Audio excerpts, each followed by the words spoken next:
Good morning. How are you? Good. How about yourself? It's nice to meet you. Everything's great. Where are you located? I am currently in Southwest Florida. How about you? Okay, yeah, I'm in Oh, Kansas City, nice. Missouri. Yeah, well, hey, it's great to meet you. And before we get into your life as the business whisperer, I want to know, how did you survive COVID? The last 3 years was quite a deal. How did you get through it? And how has it changed the way that you do things now? Oh, my goodness. So my father-in-law was one of the early nursing home deaths from COVID. So it made me a little bit more empathetic to people who might be more sensitive about COVID. Um, And as a general matter, when you lose someone, I mean, he was elderly, and we didn't expect to lose him in that way. And so, as a general matter, I think it makes you more empathetic uh, than maybe uh, than maybe otherwise than you would have been. Um, and also grace and space. I want to give people grace. Give I want to give people room to be who they are. And what I've also learned about me at the same time is I can have a policy conversation with anyone about anything. I am happy to have a policy conversation. Where I struggle is when someone confuses their feelings with policy. So you might not have agreed with a shutdown, let's say, or extensive shutdown. I can have that policy conversation with you about it. But if it is masking how it personally impacted you, and you're presenting it as policy, it's hard for me to do. So it was a long-winded answer. It's very textured. How Sure. about you? Yeah, no, it was about getting out and just trying to do everything you could to, I mean, because I had two kids at home, Yeah. was to just try to get to that point where um you just lived through it. It was a monopoly. You had no choice. And there was a lot of roads and state parks here in Kansas City. It's a very Yeah. big area. It's like one of the second or third largest in the country. So there's Yeah. places to go. But yeah, it was just staying positive. I mean, I got my son and I actually got it in November of 2020. Oh my And gosh. there's three other people in the house and they didn't get it. So we kind of stayed Oh, off. thank goodness. Yeah. So it's just weird how it kind of made its way through and just the whole thing. But it's weird. It seems like there's a level of PTSD now that we've gone through it because time Yeah. kind of melted into itself. And Yeah. and all these regular things that we got used to for our whole lives are back, and Mhm. we're like, wait, because there was that whole thing where it's like, all right, let's go back to it, and they're like, no, we got a variant, let's go back in. Okay, let's go back out. No, this one's worse, let's go back in. It was this Yeah, the teeter-totter confusion. mentality. Yeah. Right, And the confusion. Yeah, for sure. And I was we had our neighbors over the other day, which in and of itself is weird to have people over. Like, I think it's funny that like, of course the neighbors are going to come over, sure. and at the same time, a couple of years ago we wouldn't contemplate it. And Yeah. I had told them that, 1 or 2 months ago I had gotten a cold, and I tested myself twice just to make sure that it wasn't COVID, because I have elderly parents, and I see them quite a bit. Um, and then I told him, I said at first that I was upset that I got a cold, that I felt like it was getting in the way of whatever it is I wanted to do. And I said, no, nature is healing. It's actually good that I got a cold. It means that I'm out and about. It means that I'm enjoying my life. It means that I'm going to the supermarket. Yeah. it means that I'm giving myself permission to be on the other side of this thing, even though you're absolutely right. It may have changed all of us chemically, and Mhm. we'll start to see like those impacts going forward for a really long time. But yeah, I was like, oh no, it's good that I have a cold. Yeah, for sure. So let's get to the essence of what you do. I'm going to hypothetically put you in front of a bunch of third graders at a career day, and one of the kids looks Sure. up at you and asks you, what do you do for a living? How do you answer that child? It's a great question. Uh, I like to help people be the GPS of their professional lives. Excellent. Yeah. I think it's pretty straightforward. Yeah, it is straightforward. Yeah, yeah, that's definitely bumper sticker worthy. What did you want to be in the third grade? What was your dream when you were a kid? Oh, neurosurgeon. Oh, okay. Well, you're kind of doing that now if you're helping people It, find their GPS, right? yeah, yeah, in a way, yeah. Less science, Right. Right. Yeah. And yeah, you don't have to have real steady hands for no that. You just blood. have to have a steady brain. Right. Exactly. So let's get to where let's figure out how you got to this point. So let's go back to where you were born and raised and what the seeds were put into you to become who you are, to have this interest in writing and to become the business whisperer. How did this happen? Mm. Uh, oh, that's how do I make this condensed and to make it make sense? Immigrant, I was not born in the United States. And so by definition, when you are an immigrant, when you speak a different language, even though I look Caucasian, sometimes even though you look Caucasian, you're not necessarily treated like you're Caucasian. So from very early on in my childhood, I was picking up very much on difference and what does difference look and feel like, especially if you can't see difference superficially. And from childhood, I was always a contrarian. From childhood, I was always asking, well, why not? Why not? What if it could be like this? Or what if it could be like that? I was always looking for a creative angle, even though I very much followed the immigrant rule book, which was do well in school, don't go to the principal's office, don't get in trouble. So I was very conventional in that way in terms of the immigrant playbook. And at the same time, I'm like, but what if we could? What if we could? What if we could? Fast forward to post business school, that's when my creativity and my contrarianness came out a little bit more. And it was really the origin story of what I'm doing today is that I didn't have the environmental awareness, or I didn't have the awareness generally that when I wanted to disrupt, or when I wanted to break old patterns, or when I wanted to create something new, I thought because it was in service of the company or the business, and I'm like, it would always be welcome. No, not always welcome. I didn't read the room. I didn't know how to read the room. I didn't understand that asking what if questions wasn't helpful. I didn't know that that was sometimes threatening to systems and mindsets and ideas. And so I was constantly running into situations where, okay, you're super creative and you like fun stuff over here, but can you try to be like everyone else instead? Like it's impossible to have both of those messages processed at the same time. So fast forward to today, because I'm so sensitive about difference, because I'm so sensitive about how creative people think, because I'm so sensitive to people being called too much, too bold, too brash, bulls in china shops, I have a level of empathy for them and I have a level of sensitivity about them where I say, no, actually, this is not someone who's toxic. This is not someone who's a narcissist. This is someone who's curious about how the world could work.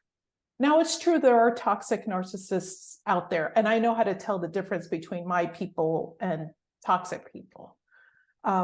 There is a level of creativity and curiosity that my people have that the world could benefit from if these people learned how to get out of their own way, or if people stopped sidelining them. So, like, what future Steve Jobs have we not met, right?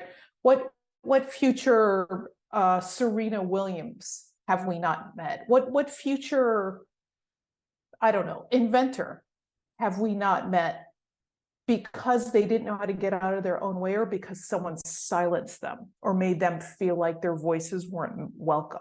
Like, it's the opportunity cost that worries me, not so much do we know who Steve Jobs is. He figured it out, right? But Yeah. it's the Steve Jobs hidden somewhere, or the Edison hidden somewhere, or the Malala Yousafzai, or the Shirley Chisholm, whatever these great, bold female leaders are that are out there that have remained hidden. So who's been kind of a hero or a role model for you in your life? Oh, my goodness. Anyone who's a truth teller. And I know I don't have a specific answer for you. Anyone who's a truth teller and is unafraid of telling the truth in the service of good. So my grandfather, not necessarily the best family man technically, and also he was someone who spoke truth to power, and he was unafraid. And he paid a great price, and his family paid a great price because he was in prison all the time, and he still felt called to speak up for those less fortunate than himself. So those types of people who speak up, even though it comes at great cost, there's a tremendous amount of courage in there that not all of us have. There's sometimes we choose comfort over courage.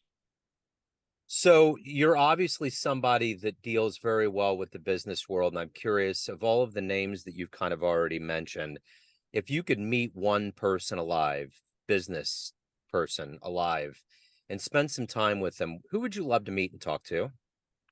Oh my goodness. There's so many good choices. Tough questions. Um, so I mentioned Steve Jobs. Steve Jobs is definitely one.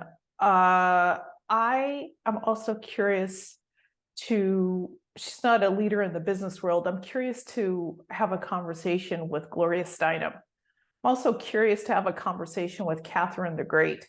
Yeah. Yeah, for People sure. who very strong, polarizing voices. Yeah. Yeah. That, I used to want to have a conversation with Elon Musk. I am now giving him a very wide berth. yeah.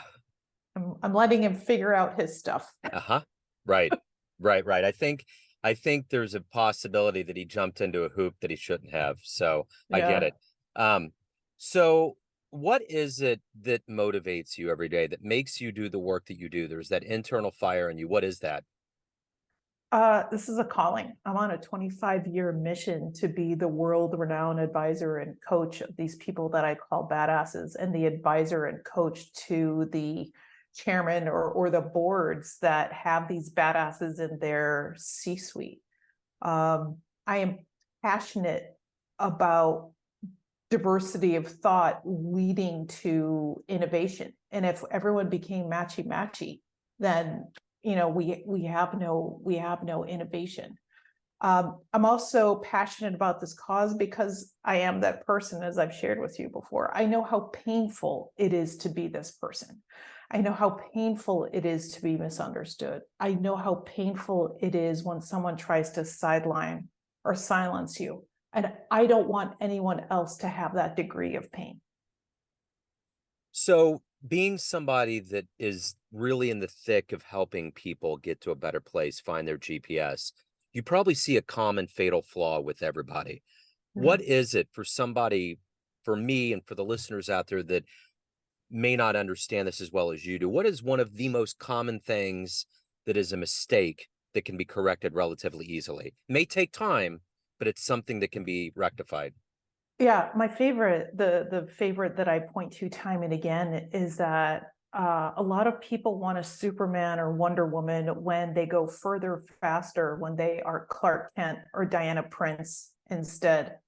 I was reminded earlier today about that African proverb: if you want to go fast, go alone. If you want to go farther, go in a community. I can't remember the exact words, but that's exactly right. If you pretend that you are invulnerable, no one believes it.